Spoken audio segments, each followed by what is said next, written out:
समीकरण को हल करने से क्या मतलब था, क्या मतलब है? समीकरण हल करना है मतलब क्या करना है? वेरी गुड, चल को एक तरफ अचर को एक तरफ, वो कैसे करना है।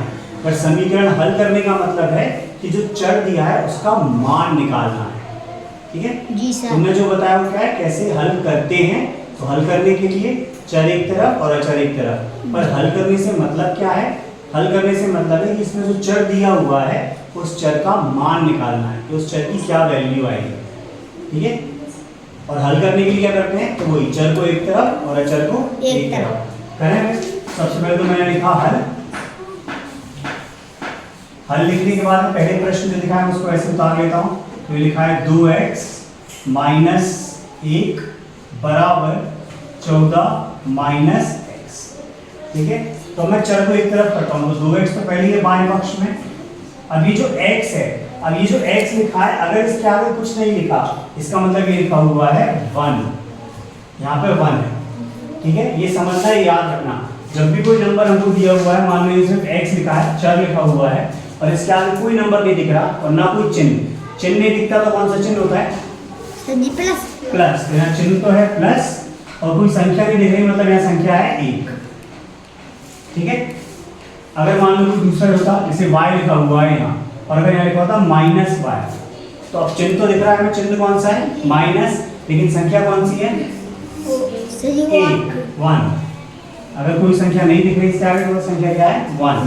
तो ऐसे ही यहाँ पे हमें x दिख रहा है, माइनस का चिन्ह दिख रहा है, पर संख्या नहीं दिख रही, इसका मतलब संख्या क्या है? 1 है। आया समझ में? तो अब ये 1x को इधर शिफ्ट करेंगे तो क्या होगा? बाएं पक्ष में लेके जाएंगे तो क्या होगा? जी प्लस हो जाएगा। यहाँ माइनस का चिन्ह है, तो जब दूसरी तरफ लेके जाएंगे तो क्या होगा? चिन्ह बदल जाता है, तो जो माइनस है क्या हो जाएगा? प्लस। उसको लिखेंगे प्लस 1x, और ये माइनस 1 लिखा है तो माइनस 1 लिख दिया, बराबर यहाँ 14 लिखा है तो 14 लिख दिया। आ रहा है समझ में? जी सर। अब 2x प्लस 1x है, पर ये माइनस 1 भी है जी। माइनस 1 अचर है जी सर। अचर को दूसरी तरफ लेके जाएंगे जी। तो इसको दूसरी तरफ लेके जाएंगे तो क्या हो जाएगा? सर जी प्लस। तो ये हो जाएगा +1। ये भी कर लेते हैं, यहाँ लिखा हुआ है 2x प्लस 1x बराबर 14, और ये -1 उधर लेके आएंगे हो जाएगा +1। आ गया समझ में? जी सर। कोई डाउट है? नहीं। अब 2x में 1x को जोड़ना है, इसके आगे कोई चिन्ह नहीं, तो कौन सा चिन्ह है? प्लस का। जी। और यहाँ भी प्लस है, तो दोनों प्लस का चिन्ह तो जुड़ जाएंगे। जी। तो 2x में जब 1x जोड़ेंगे तो कितना आएगा? एक x। 2x में 1x जोड़ेंगे तो कितना आएगा? जोड़ना है 3x। 3x कितना आएगा?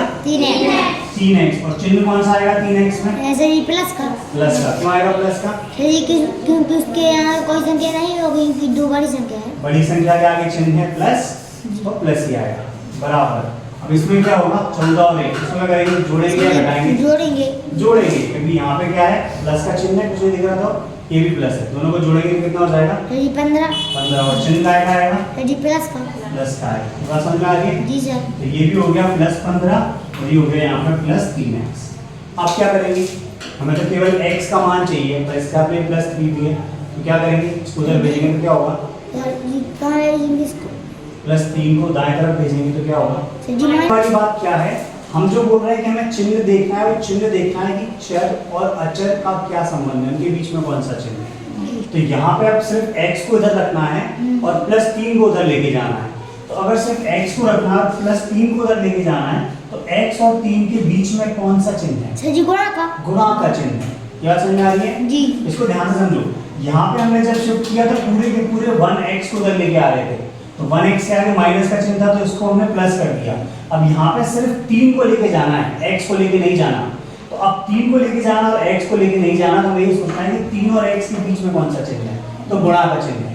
तो जब ये उधर जाएगा तो किस में जाएगा? भाग में जाएगा। ये बात समझ में आ रही है? जी।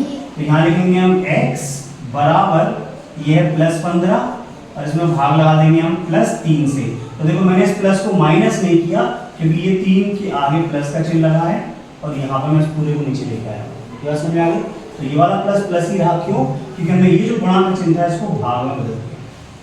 अब 15 में 3 से भाग लगाएंगे तो कितना आएगा? कितनी बार जाएगा?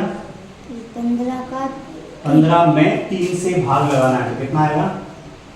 3 के पहाड़े में 15 कितनी बार आता है? 5। ये तो मैं भाग लगाने के लिए प्रैक्टिस करनी है, इसमें इतना टाइम नहीं लगना चाहिए। तो ये 5 आ गया, 3 पंजे 15 और चिन्ह